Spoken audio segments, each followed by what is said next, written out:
Josh, another fight, another main event. How are you feeling ahead of this one? How's training camp been, and how are we looking towards it? Great. Yeah, everything is going great. Glad to be back. I'm glad to have a fast turnaround. And of course, be here in the beautiful state of Florida. I'm looking to put on a show for the fans. How much of that is something that we outsiders sort of underestimate how important it is to keep momentum going by having those quick turnarounds? Obviously, you can't do it forever, right? You're going to need to take some periods of time off. But how good is it to just sort of have a couple of fights back to back and keep that momentum going? Yeah, I've always wanted to just stay as consistent as possible, just because this is my career, this is my livelihood. I want to get back in there. I'm still ranked 5th in the world. I'm fighting a tough opponent, so I just have to go out there, make a statement, and then I'm right back in title contention and talk. So consistency is key, and here we are. I'm turning around, fighting 4 months later, and couldn't be happier about it. Yeah. It's funny, right? I think both you and Ilia have the same sort of mindset here. Like, if I go out on Saturday, get a statement win, I'm right in that title shot. Alex needs contenders, and I could be the one that's next. Is that the sort of mindset you're going in with on Saturday? Yeah, 100%. The only reason why I'm doing this is because I want to be a world champion. Before I got in the UFC, I only wanted to fight for the UFC, and I wanted to be a world champion. And that's, dating back to over a decade ago. And here we are. I have to go out there. I'm solely focused on a tough Ilia. And then I'm literally right back in the mix, and you never know what happens with the UFC and the division and injuries and things like that. I could be one win away after this for a title shot, or hey, maybe slide right into that title fight. You never know. But I have to beat him first. Yeah, Ilia was here earlier, and he's not a man lacking in confidence. He was looking forward to Saturday. He wanted to put on that statement win. When you look at his strengths, right, he's a guy who's very highly touted in the division. These guys are saying, "Oh, this is a future champion" and stuff like that. When you look at him, where are his strengths and where are the holes where you can have success? Yeah, no, Ilia's he's tough. That's why he's here. He's in this position for a reason. He's really well-rounded. He's good everywhere, but the holes that I do see in his game, I'm not going to tell you guys. You guys are just going to have to watch on the 24th and see how I do capitalize on that. But you never know. It's like everyone's always the next champion, the next contender, the next big thing. This is going to be a tough test for him. He maintained he was not overlooking you, but he also was not shying away from saying, but if I fight Alex, I'll beat him in 1 or 2 rounds. And he did have his eyes on that fight. Do you allow yourself to look at Alex Volkanovski, or do you just think there's no point in looking at that until I beat this guy? Yeah, no, of course that's the ultimate goal. Whoever is holding the belt, that's who I want to fight. But I can't even get there first. He's the best, and in my mind, he's a pound for pound. I think he's 2 right now. John Jones deserves that spot, but I have to get through Ilia. I can't overlook anyone, and I never do. I'm not looking forward. I'm not looking behind. I'm solely focused on him. And Volkanovski, he's a savage, man. He is an absolute savage. So for someone to say he's going to go in there and put him away in 1 or 2, I don't know if he actually believes that. Maybe he's just saying what he thinks people want to hear. What do you make of the Volkanovski-Yair fight, and how do you see that one playing out? Yeah, stylistically, it's a crazy fight. We know what Volkanovski is capable of. We know what Yair is capable of. It's the same type of stuff. Yair is going to come out with throwing the elusive kicks. He's really fast with those kicks, and just crafty as hell. Like, you don't know what angle they're coming in. Volkanovski just stays in his shell, really well-rounded, strong, tough. He's a champion for a reason. So it's, if Volkanovski wins, I kind of feel like I know how it's going to go. If Yair wins, we all know how it's going to go too. So it's, I'm looking forward to it. I have nothing but respect for both those guys, and they're amazing people. Josh, you've had adversity, right, through injuries and many other things throughout your career. In your last fight, having a loss in that type of fight, it's a big moment, right? I'm just wondering, what was sort of your mindset then, and how were you able to bounce back mentally and regroup and be like, all right, let's keep moving forward, let's keep hunting for that title? Yeah, you just, you got to deal with the cards you're dealt. And that was a shitty hand, and it was a shitty performance on my part.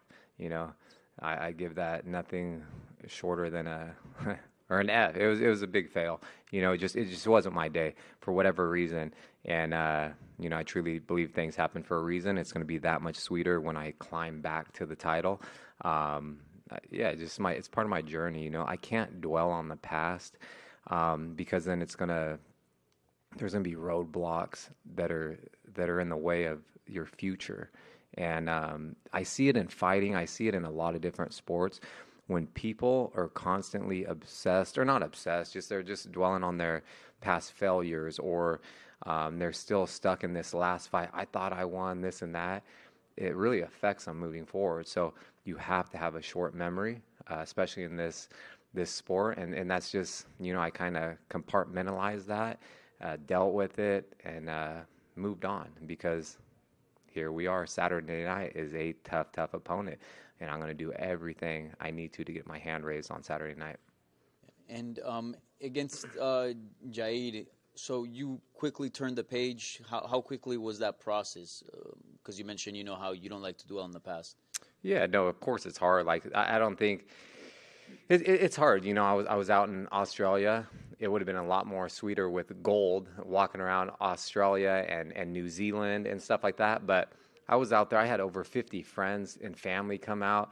I was going in and out of when we're out and about. My wife could tell. She knows me so well, and she's just like, she could tell I'm sitting there thinking about it, because I was going over it, playing this in my head over and over. But she kept pulling me out of those, like, kind of dark spaces, or just every emotion, like, and rightfully so. I think you have to go through that, like a grieving process. But I was just so mad. I can't even describe how pissed I was, and just angry, and I felt like I let everyone down, and my fans and stuff like that, and family and team and coaches and just everybody. But yeah, I enjoyed the last leg of my trip, and then we went through New Zealand, the South and North Island, and yeah, just ate our way through and just enjoyed the people and the culture. And yeah, it was nothing but spectacular. I wanted to get back in there and fight ASAP, so I got home and called my manager and said, I want to fight International Fight Week, and they already had plans for me. So I said, send me the contract. Yeah. Is this the type of opponent that you wanted on your return, like someone right at the top just so you maintain that status? Or did you ever think of maybe taking a step back, sort of like a tune-up, should I say? Some fighters go that route as well. I'm wondering what your thought process was. Yeah, you must not have followed my career, No, I'm just kidding. Yeah, look at the opponents. I've never had no one's ever thrown me a bone in this organization. They feed me straight killers. They feed me the next big thing, the guy that's going to be the next big champ on this win streak, and then I'm the one that has to go in there and spoil their plan. And I knew I was going to get a tough opponent. My ranking, I knew I'd fight Ilia eventually, just because I see him up and coming, and he's well-rounded, and stylistically this is a great matchup. It is a great matchup. I finally don't have to fight someone taller than me, and yeah, it's going to be great. So I'm looking forward to it, and this is on primetime television, ABC. I've checked off Fox, pay-per-view events, ESPN, and now we're on the wide world of sports. And lastly, have you gotten to let yourself kind of envision the path back to the belt? Like, what kind of does it look like? Obviously, beating Ilia is the first step, but then after that, is it one more win, two more wins, against who as well? Like, how do you see yourself getting into a title fight? Yeah, no, that's definitely on the horizon, but I'm solely focused, laser focused on Ilia right now, because none of that matters if I don't get the job done on Saturday. We'll cross that road when we get there. Thank you. Thank you.